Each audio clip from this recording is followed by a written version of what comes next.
When did learning stop becoming, being about curiosity? Why is it that we live in this marvelous universe and we are still unable to answer or ask these questions of ourselves?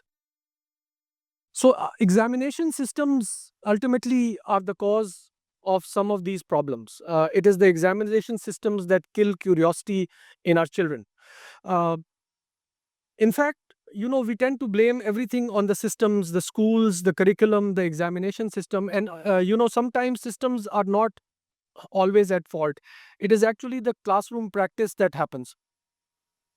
How many of you remember uh, this? When I was doing FSC, one of the sections on our physics paper used to be this thing called scientific reasoning. In scientific reasoning, we had 10 statements, and we were supposed to, provide scientific reasoning for why this would happen, right? And for each of the statements, you could score 2 points. Somebody somewhere in the examination system realized that science was all about curiosity, and so they designed this section on the physics grade examination to to actually test our curiosity. The system seems to work, yes. In fact, it didn't work.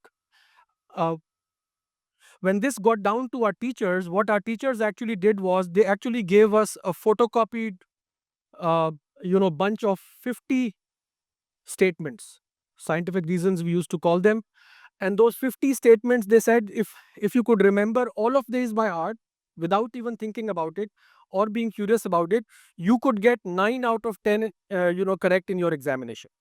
And this is what we did, and it worked like a charm. So unfortunately, the system, while it did work, the curiosity and the science lost. Curiosity is at the heart of all scientific progress. Curiosity is why we do science. Curiosity is what makes scientists discover whatever they discover. Yet curiosity is the first thing that gets killed in the classroom. As we focus from teaching to the test and scoring grades and finishing curriculum. There is one other thing that is also important, and that thing is that in our classrooms, teachers teach science in the most unimaginative and uninspiring way possible. Without any relevance to real life, and without any relevance um, to our broader human existence. Um, I've spoken to many teachers, and not just in Pakistan but around the world, and a lot of these teachers, over 50%, tell me that their students are not interested in science. uh, and and they're not interested in science because they believe that since they don't want to study science later, why should we study science now? And I tell these teachers that it is your fault if the students are not interested in science. What are you actually doing in the classroom, right? You should first get them interested and inspired and excited about science, before even opening the science textbook. uh, so the missing element in science education, I feel, is this connection, real world, connection of science with how we live. Science education has evolved over the last several years, and there have been, many phases. So we've had integrated science, we've got STEM education, we've got inquiry-based science education, and we've got hands-on science education. But the one thing that is missing is this connection with real-world applications and our broader human existence. And that is what we try to do with holistic science teaching. Holistic science teaching tries to integrate and enable teachers to integrate history, philosophy, ethics, and humanities, within the science curriculum, and also connect it with with the questions of, broader human existence. And it provides meaning. It provides meaning to science.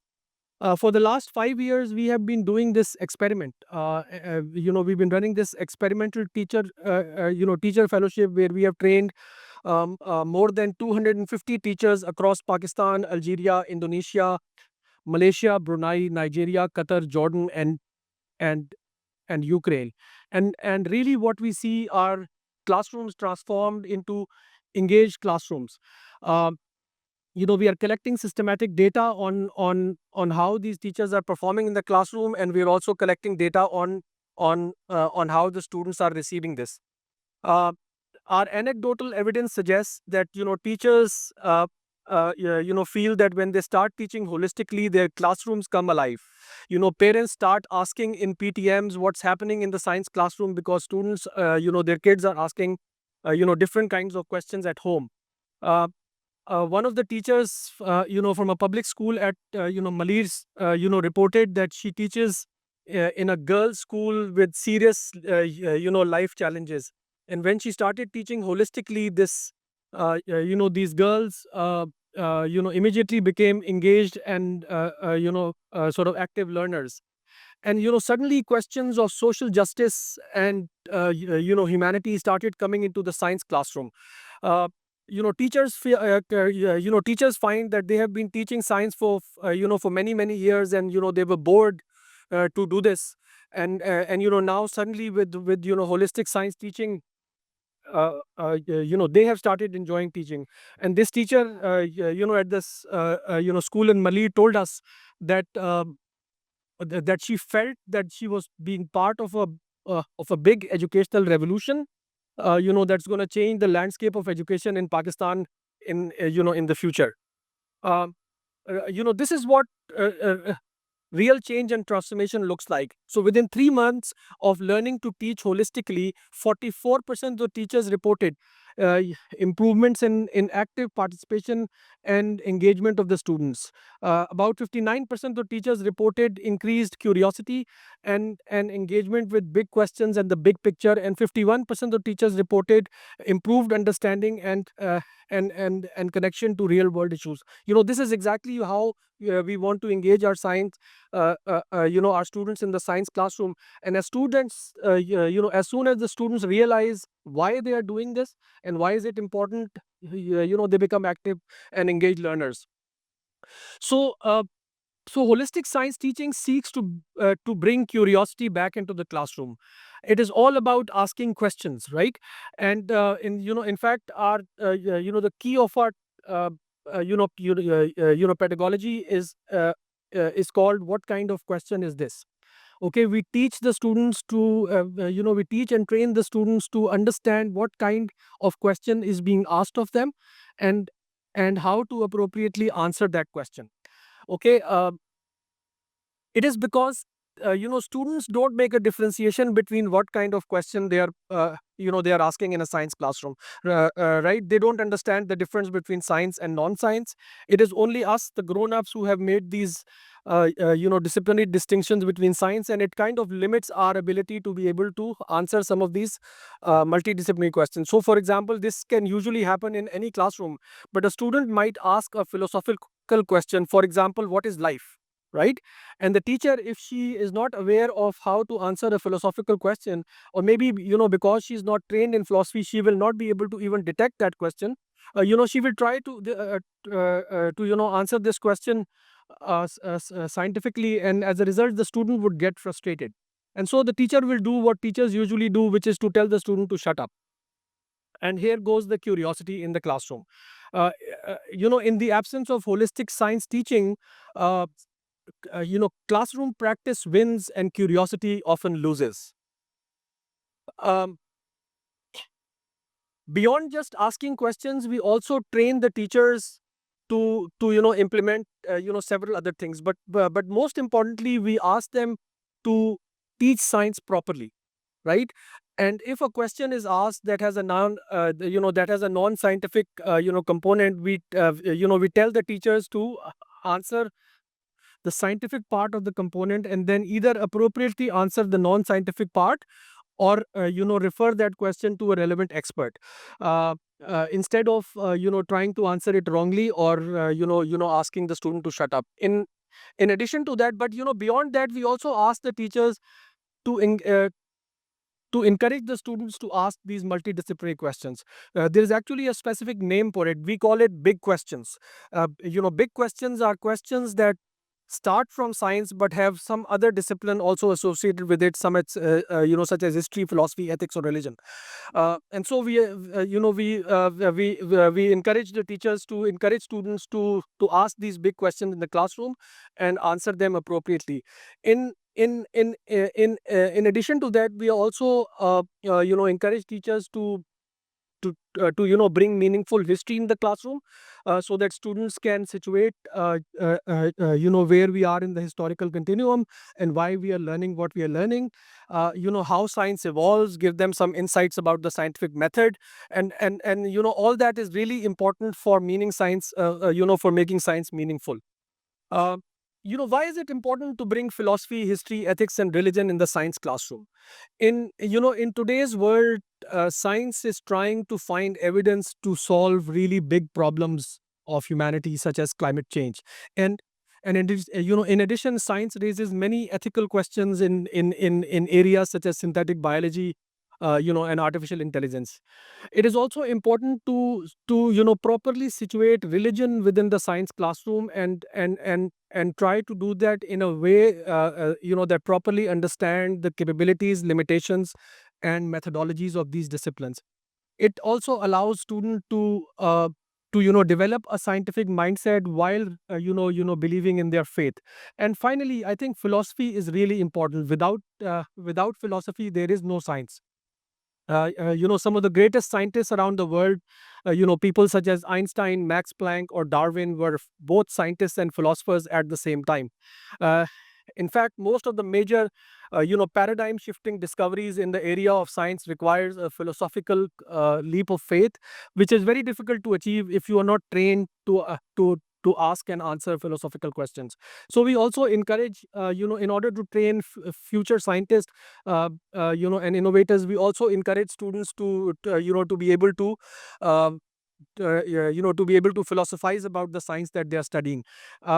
Without proper training in philosophy, I feel that we will not be able to produce great scientists. We will only be able to produce excellent bench technicians, which is unfortunately what most of the countries, including Pakistan, does in the Muslim world.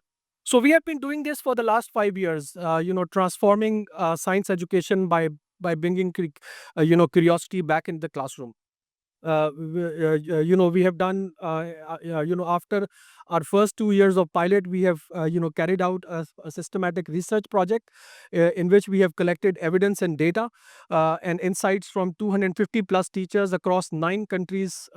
And these teachers belong from private, public schools, NGO schools, and Islamic schools. We have also analyzed teachers effectiveness, classroom engagement, and learner outcomes. And I've also recently launched a master trainer program, so that these master trainers can start teaching within their own schools. Uh, in the next 6 months, we will present the data from this 3-year data experiment, that we have been running, and start to engage policymakers to see how we can scale this forward. We are also in the process of developing curriculum. Assessment and certification processes, so that teachers and schools can implement this properly. Um,